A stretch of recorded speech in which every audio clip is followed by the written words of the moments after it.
Hello, friends.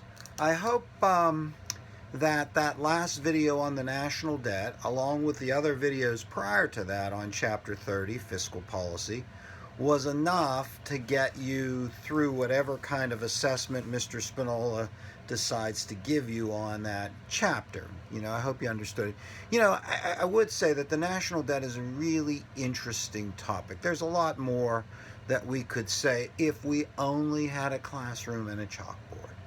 But before the AP test in the end of the year, we have to quickly move on. And that is to chapter 31, 32, and 33. And I know Mr. Spinola is encouraging you to read chapter 31 at least immediately or as quickly as you can, to get into what we call monetary policy. And monetary policy is another option to alter aggregate demand. So in chapter 30, we talked about fiscal policy.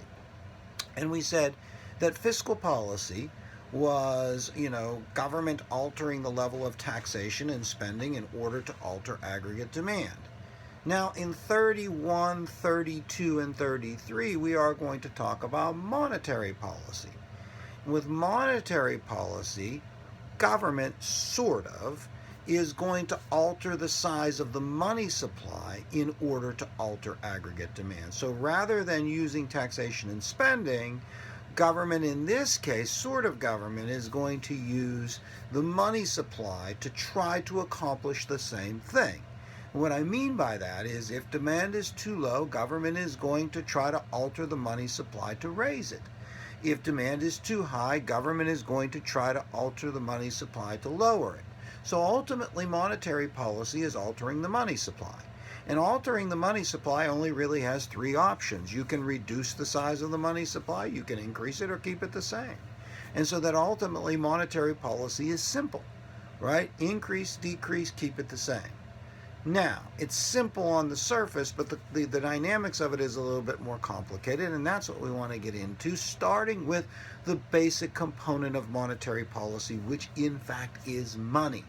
That's what's talked about in chapter 31 in your textbook, money, right? What is money? Well, very simply, if you read 31, which I'm sure you will, and carefully, right?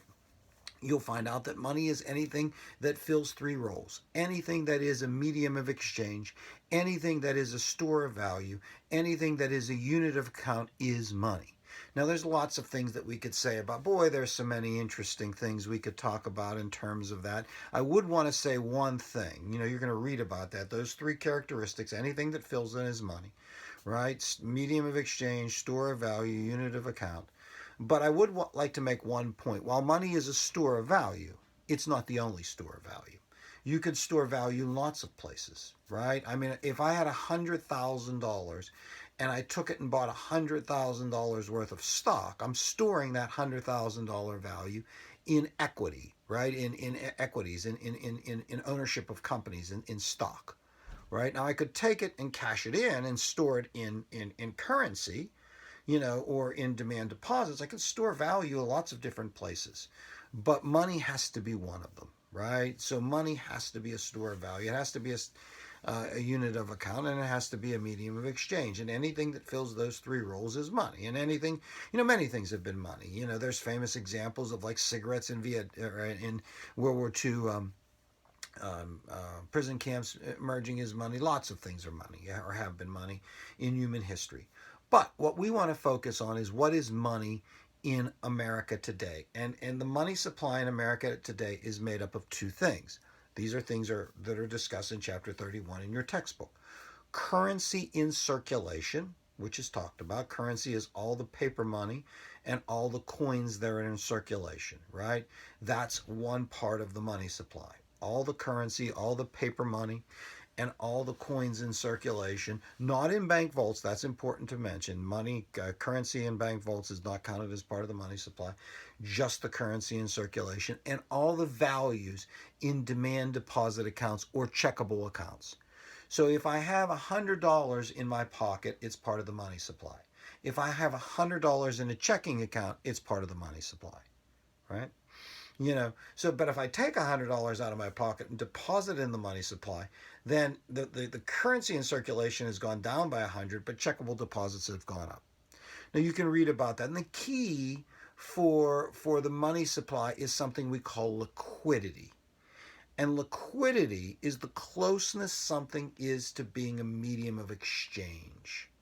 Well, the closest you can come to being a medium of exchange is currency and checkable deposits. And what we mean by that is if I want to buy something, right, and I have $100 cash, I give that person $100 of cash. They give me the product or service. I don't have to do anything. Like I can immediately use it as a medium of exchange, right? That means that entity is liquid, right? It's immediately usable as a medium of exchange means that something is liquid. I can immediately use it as a medium of exchange, right? So cash is liquid. I get cash, I can give it, currency, I can give it to someone and buy a good or service. And the same is true of checkable deposits. I mean, if I give someone a check, right, or if I use a debit card, which is an electronic check, I immediately make an exchange. So we say that anything that is liquid meets that criteria of liquidity, which is currency in circulation and checkable deposits. The cumulative values of all of those is the money supply, and it's referred to, and you're reading about this and loving it in chapter 31 in your textbook, as M1. M1, the money supply. Now, you might wonder, how do they figure out the value of M1? You could go on the internet tomorrow and get tomorrow and right now you could suspend watching this and go and get the value of M1. How they figure that out, I have no idea. But the government has a calculation of currency in circulation and a calculation of the value and demand deposit accounts, which is M1, right? Now, a broader barometer of money is something called M2, which includes what we call near cash, sort of liquid things, like short-term treasury notes, savings accounts that aren't checkable, where you can easily transfer money from one into another, and make it easily liquid, right? And that broader amount is called M2, and that's discussed in your textbook, right? But what we're saying is once we establish M1, and there's lots of interesting things to say about all of this that would fascinate you if you were in class. I mean, you might even drop your cell phone for a second and listen, or even pull the earbuds out for a second and listen. That's how interesting some of these things are about money. Yeah, it's possible. But in terms of M1, right? In terms of M1, the money supply. We establish that, and we say that this is what government is going to manipulate in order to influence the economy. M1, right? The money supply, right? So in the United States, there's a definition of money. It's M1, and government can manipulate that value in order to implement monetary policy. Well, okay. When we say government, I kept saying kind of government, because in terms of fiscal policy, the government that manipulates fiscal policy is the national government. Congress, decides to spend and tax along with the president, right? With monetary policy, the money supply of the country is protected and manipulated by the Federal Reserve System, which is a creation of Congress. The Federal Reserve System is the National Bank of the United States. Now, some of you had me for the Advanced Placement United States History last year. What a time we had in that class. Darn it, you kids. I mean, and in there we talked periodically about a national bank. We talked about Hamilton's financial proposals for a national bank, the first bank of the United States, the role that it played, the controversy that was prompted by the creation of this bank, the first bank of the United States, which went out of existence after 20 years, but was reinstated in the second bank of the United States in the Monroe administration in 1817. And eventually we talked about this. These are wonderful memories, are they not? We talked about this, the second bank being killed by Jackson, Andrew Jackson. I don't know if you remember any of that. Killed the second bank of the United States in 1836. And from that time, the second bank of the United States was destroyed by Andrew Jackson. There was not a national bank in the United States until 1913. And in 1913, Congress created the Federal Reserve System, which in essence was the third bank of the United States, the third national bank. It's a creation of Congress that's a system of national banking, right? That basically is responsible for protecting and manipulating the money supply, among other things, right? Now, what's interesting about the Federal Reserve System, the third bank of the United States, and this is all in Chapter 31 in your textbook, which you have read and enjoyed, I'm sure, right? But what's interesting about it, it is not one giant bank with lots of branches like the first and second banks of the United States. It's a national banking system that is made up of three parts: a board of governors, right, which really is the government part of it; regional national banks, 12 of them in various cities that actually function as banks for bankers; and then the member banks, national banks that are mandated to participate in it. So there are three parts of a system that collectively work together rather effectively, actually, over the past so many years, well over 100 years, to kind of manage and control, protect the money supply, among other things. Now, you should read about, the Federal Reserve System, which is generally referred to as the Fed, right, in Chapter 31 in your text. And there's interesting things about what the Fed does, the lender of last resort, a list of the roles of the Fed that are all in Chapter 31 in your textbook.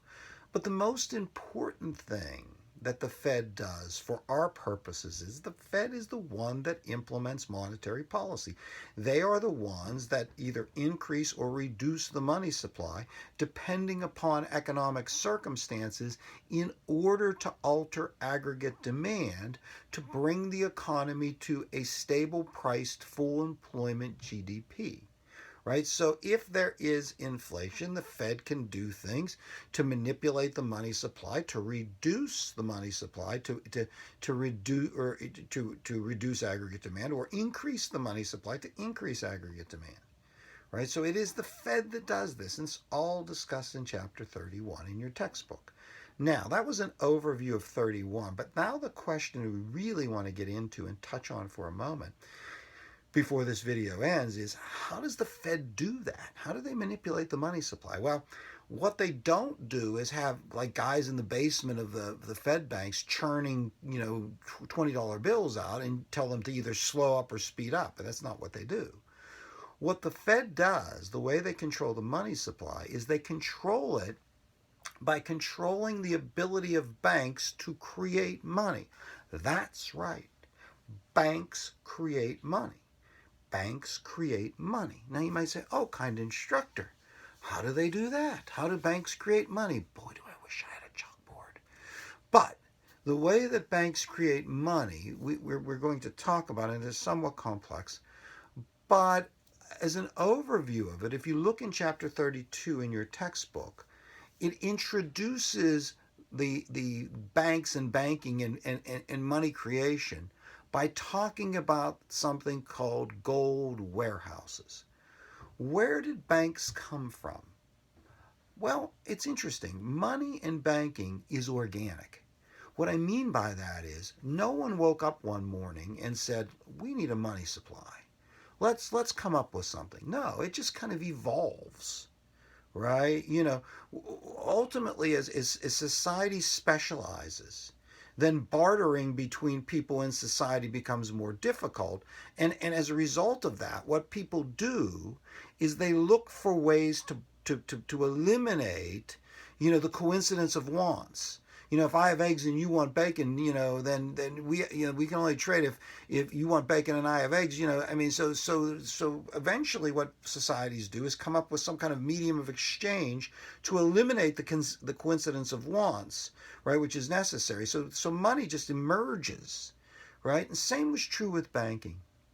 One of the earliest forms of money in medieval Europe was gold. So gold had value, and the way that merchants and others exchanged gold was by weighing it.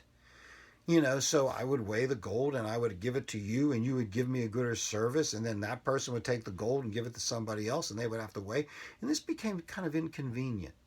So what people started to do, and what entrepreneurs started to do, is they started to offer a service. Gold warehousemen, goldsmiths, people that fashion gold would say to merchants and others, hey, look, if you store your gold with us for safekeeping, right, we will give you a certificate for the value of your gold. And then when you want it, you can come back and take your gold out and then give it to somebody else. And we'll certify how much is there. Well, eventually what people started to discover is rather than taking the certificate back to the warehouse, taking the gold out and giving it to someone, why not just give that person the certificate or sign off part of the certificate to that person? And what gold warehouses started to do is make uniform certificates, £1, £10, whatever. So now you had these certificates that were backed 100% by gold. These became the first paper money, right? Gold warehouse receipts. And people traded these receipts knowing that they could take these receipts at any time back to the warehouses and cash them in for gold. But what the warehousemen discovered is that not many people did that, right? As long as everyone was confident that the receipts were backed by gold, they traded the receipts. And so there was lots of gold in the warehouse, and 100% of the receipts in circulation were backed by gold. When one enterprising gold warehouseman said, if I don't really need 100% of this gold to back up these receipts, I could make a loan to somebody. I could create receipts, right?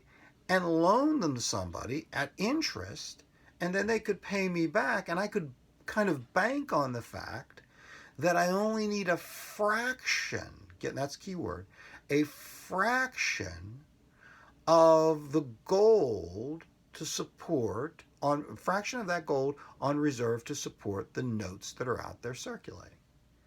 And what emerged from these gold warehousemen and these receipts were three things: paper money, checks, and loans, based on what we call the fractional reserve system of banking, where only a fraction, right, of what's necessary to support checks, paper, loans out there is actually held by the banks.